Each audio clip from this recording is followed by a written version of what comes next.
하반기부터 2026년도로 접어들면은 입주 물량이 부족하게 되면은 아무래도 이제 그 금리가 인하되면서 대출 규제가 완화된다면 주택 가격이 올라갈 가능성이 높아요.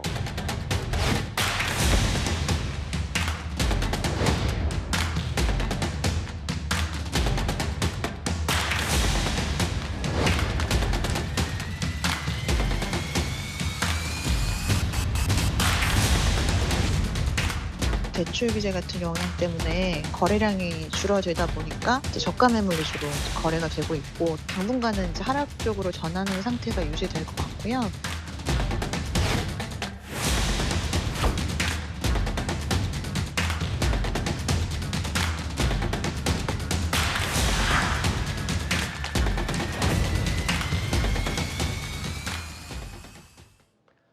이번 이야기부터는 손석우 경제평론가가 도움 말씀 주시겠습니다. 안녕하십니까? 어서 네, 오십시오. 안녕하세요. 네.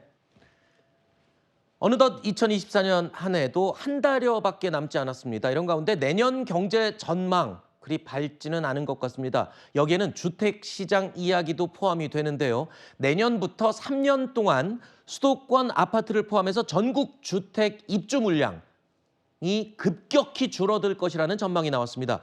공급 절벽이라고 하죠. 자, 이런 전망이 나왔는데 한국건설산업연구원이 발표한 보고서 내용입니다. 전국의 주택 착공 감소가 이 최근 2, 3년간 이어지고 있어서 쉽게 말하면 이겁니다.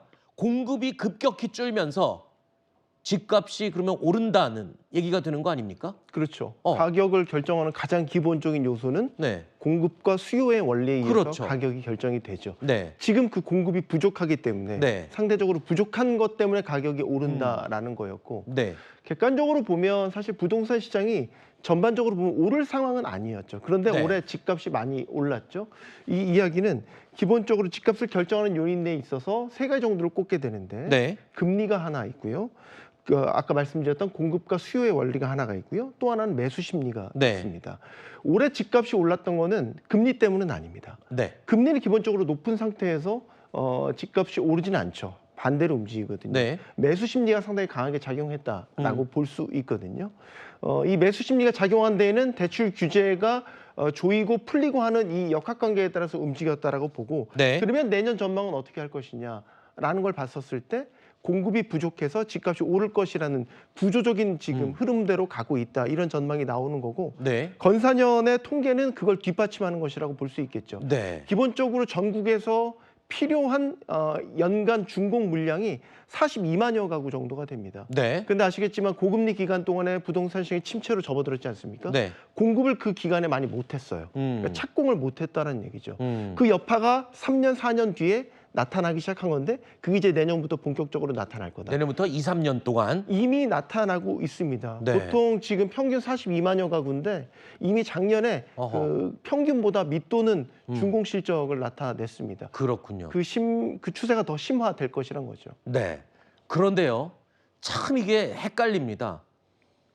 이와 반대의 예상도 나오고 있습니다. 집값이 오히려 떨어질 것이다. 뭐 이런 전망도 나오는데 네. KB부동산이 발표한 이번 달 서울 매매가격 전망 지수입니다. 94로 측정이 됐는데 이게 100보다 낮은 거를 이제 참고해서 보시면 됩니다. 네. 그러니까 이게 어떻게 된 겁니까? 지금 강남 등지에서는 전 고가 대비 10억 원 이상 떨어진 가격에 실제 거래가 이루어진 예도 있다라고 하는데 네.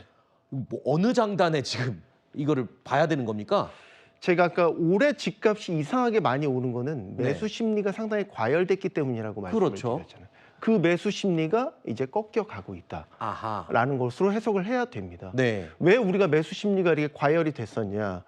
지난해까지 상당한 고금리 기간을 지나고 나서 이제 주택 시장이 본격적으로 반등할 거란 기대감, 거기에 연초만 해도 네. 정부가 대출 관련된 규제를 상당히 풀어줬었어요. 네. 그리고 정부가 제공하는 특별 공급 그런 대출도 풀어줬었죠. 네. 이런 것들로 인해서 집값이 계속해서 올라가는 현상이 나타났었거든요. 그런데 아시겠지만 이제 하반기 들어서 정부가 다시 대출을 조이기 시작합니다. 그랬죠. 네. DSR 규제도 강화하기 시작했고요. 그랬죠. 은행들을 통해서 가상금리를 올리는 방식으로 대출 금리를 올리기 시작했습니다. 그 여파가 지금 시장에 나타나기 시작했던 거고 그래서 단기에 올랐던 단기 급등에 따른 피로감도 여기 있는 데다가 대출 규제 영향이 본격화되니까 네. 사람들의 매수 심리가 꺾이기 시작했다. 이렇게 볼 수 있는 거죠. 일단은 정부가 저렇게 대출 규제를 강하게 하면서 일단 집값은 주춤을 했습니다. 네. 그래서 집을 살려던 사람들이 정부가 저렇게 집값 잡겠다고 하니 좀 기다렸다 살까 했는데 지금 앞부분의 전망 보면 내년부터는 집값이 훌쩍 뛸 수 있다는 또 전망이잖아요. 그럼 네. 이분들은 어떻게 해야 됩니까? 지금 집을 사야 되는 거예요? 말아야 되는 거예요? 지금 굉장히 혼란스러울 것 같거든요. 네. 일단은 이런 질문이 가장 곤혹스럽긴 한데요.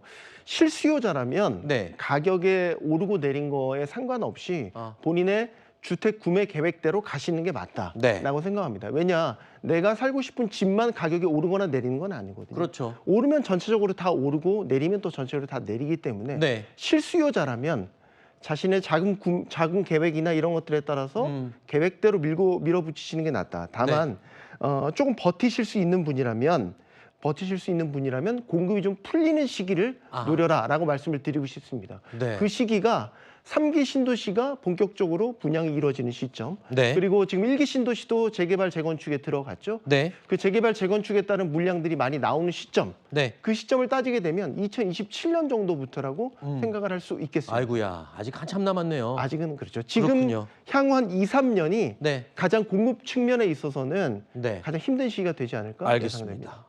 그 공급 절벽이 끝나는 시기까지는 기다려야 공급이 좀 늘어날 것 같다. 그게 2027년까지 얘기가 나오네요. 이런 가운데 이런 일이 하나 있었습니다. 좀 특이한 경우여서 소개를 해드릴 텐데요. 서울 은평구의 한 아파트가 무려 6,700억 원에 낙찰되는 황당한 일이 벌어졌습니다. 경매업계에 따르면요. 당초 감정가가 8억 원 정도였는데 지난달 15일 한 차례 낙찰되면서 6억 4천만 원에 다시 경매가 진행됐는데 이게 해프닝이라면서요. 해프닝인데 꽤나 자주 일어나는 해프닝이라고 해요. 아무래도 이제 경매하러 들어가서 가격을 써 내려갈 때 네. 긴장도 되고 네. 자칫 순간 뭐 실수로 공을 하나 많이 쓰거나 적게 쓰거나 이런 경우가 일어나지 않습니까? 근데 저분은 공을 3개를 더 썼잖아요. 아마도 네. 이 공 3개 단위가 네. 예를 들어서 우리 100만, 1000만 그쵸. 억으로 넘어가는 그 0, 3개 단위여서 네. 순간적으로 헷갈리신 것 같아요. 근데 이게 문제는 한 번 써서 이렇게 입찰표를 내잖아요. 네. 낙찰되면 낙찰되면 안 돼요. 예, 낙찰되면 취소가 안 그대로 되잖아요. 이행을 해야 돼요.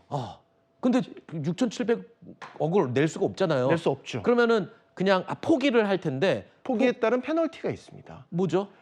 최저 입찰가가 있는데요. 네. 그 입찰가의 10%를 계약금으로 내게 돼 있는데 그럼 이 사람 지금 6천 몇백만 원 내놨을 거 아니에요, 10%면. 6,700만 원을 계약금으로 내셔야 됩니다. 그리고 본 계약을 체결하지 않으면 그 네. 6,700만 원은 어쩔 수 없이 내야 되는 거고 아이고야. 돌려받을 수 없게 되고요. 알겠습니다. 굉장히 안타까운 경우군요. 근데 이게 한 달에 한 번씩은 경매장에서 벌어지는 일이라고 하니까요. 아유.